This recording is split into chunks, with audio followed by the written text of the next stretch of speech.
এটা মধ্যে খাওয়ান পাইছে, সে সহজে যাইব না,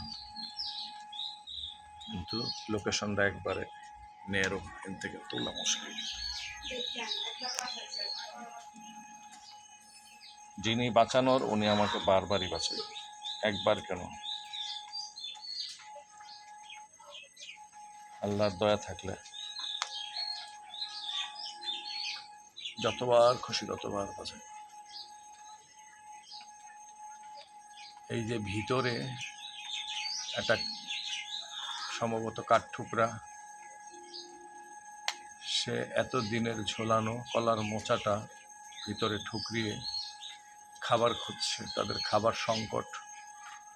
এরা মূলত গাছ ঠুকরিয়ে পোকামাকড় খায়, কিন্তু উনি অদ্ভুত কাণ্ড যেটা আমি জীবনেও দেখি নাই, কাঠঠুকরা পাখি কলার মোচার থেকে ঠুকরিয়ে পোকামাকড় খুঁজে বা খায়, হয়তো বা খায়, ন্যাচারালি খায়, আমি জানি না, আজকে চোখে পড়ল।